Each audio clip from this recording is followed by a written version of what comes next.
அமலாக்கத்துறைக்கு எதிராக டாஸ்மாக் நிறுவனம் தொடர்ந்த வழக்கில் அமலாக்கத்துறை பதில் தர ஆணை பிறப்பிக்கப்பட்டிருக்கிறது. அண்மை செய்தியாக பார்த்துக் கொண்டிருக்கிறோம். சிறப்பு செய்தியாளர் ரமேஷ்குமார் இணைகிறார். ரமேஷ்குமார், விவரங்கள். இந்த வழக்கினுடைய விசாரணை என்பது நீதிபதிகள் MS ரமேஷ் மற்றும் நீதிபதி N செந்தில்குமார் ஆகியோருடைய அமர்வு முன்பு நடைபெற்று வருகிறது.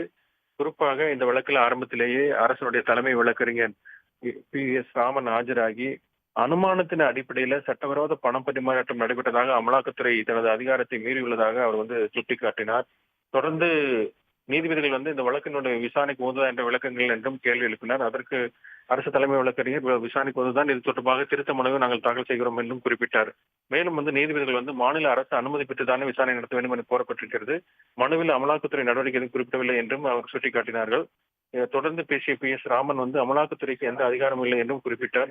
அதே போல டாஸ்மாக் நிறுவனம் சார்பில் மூத்த வழக்கறிஞர் டெல்லியிலிருந்து வந்திருந்த விக்ரம் சௌத்ரி ஆஜராகி வாதிட்டார். அவர் இந்த சட்டவிரோத பண பரிவர்த்தனை சட்டப்பிரிவு 17 கீழே அமலாக்கத்துறை இயக்குநரும் சோதனை அதிகாரத்தை விளக்கிய அவர், சோதனை நடத்துவதாக இருந்தால் அதற்குரிய காரணங்களை எழுத்துப்பூர்வமாக தெரிவிக்க வேண்டும் என்றும், குற்றம் மூலம் பணம் மீட்டப்பட்டு சட்டவிரோதமாக பரிமாற்றம் செய்யப்பட்டதற்கு சந்தேகப்படுவதற்கான காரணங்கள் இருக்க வேண்டும் என்றும் அவர் குறிப்பிட்டார்.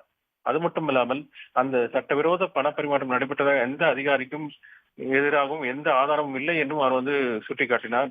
அதுபோல அமலாக்கத்துறை பிரிவு 17 படி எல்லா இடங்களையும் ஆதாரங்கள் இல்லாமல் விசாரணை நடத்த முடியுமா என்ற கேள்வியை முன்வைத்தார்.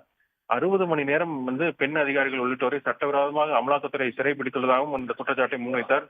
3 நாட்கள் அதிகாரிகளை வெளியே விடவில்லையா என்ற நீதிபதி குறுக்கிட்டு கேட்டபோது, பெண் அதிகாரிகள் காலை 11 மணி முதல் நள்ளிரவு வரை சிறைப்பிடிக்கப்பட்டதாகவும், அதிகாலை 1 மணிக்கு பிறகு சிலரை வெளியில் செல்ல அனுமதித்துவிட்டு காலை 8 மணிக்கு திரும்ப வர வேண்டும் என்று அமலாக்கத்துறை நிபந்தனை விதித்ததாகவும் அரசு தலைமை வழக்கறிஞர் PS ராமன் அந்த வாதத்தின் போது விளக்கினார்.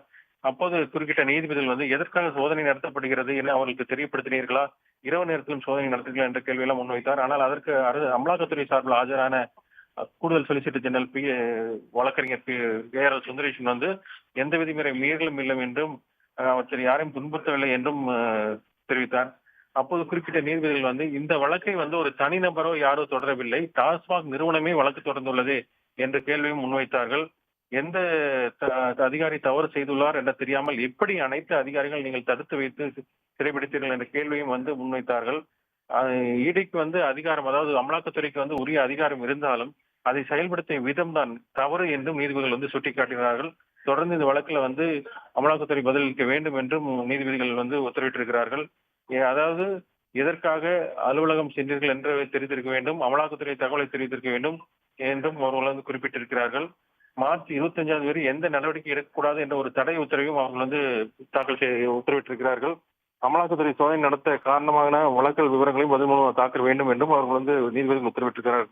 இந்த வழக்கினுடைய முக்கிய சாராம்சம், அதாவது இந்த வழக்கினுடைய இறுதி விசாரணையில நீதிபதிகள் பிறப்பித்த உத்தரவு என்றால் மார்ச் 25 வரை எந்த நடவடிக்கையும் எடுக்கக்கூடாது என்ற ஒரு தடை உத்தரவையும் பிறப்பித்திருக்கிறார்கள். பதில் மனு தாக்கல் செய்ய அமலாக்கத்துறைக்கு அவகாசம் அளித்திருக்கிறார்கள். அமலாக்கத்துறை சோதனை நடத்த காரணமான வழக்கு விவரங்களையும் பதில் மனுவாக பதில் மனுவை தெரிவிக்க வேண்டும் என்றும் கூறியிருக்கிறார்கள். விசாரணை மார்ச் 25ஆம் தேதிக்கு தள்ளி வைத்து உத்தரவிட்டிருக்கிறார்கள். விவரங்களுக்கு நன்றி ரமேஷ்குமார். உடனுக்குடன் செய்திகளை தெரிந்து கொள்ள சன் நியூஸ் பெல் ஐகானை கிளிக் பண்ணுங்க.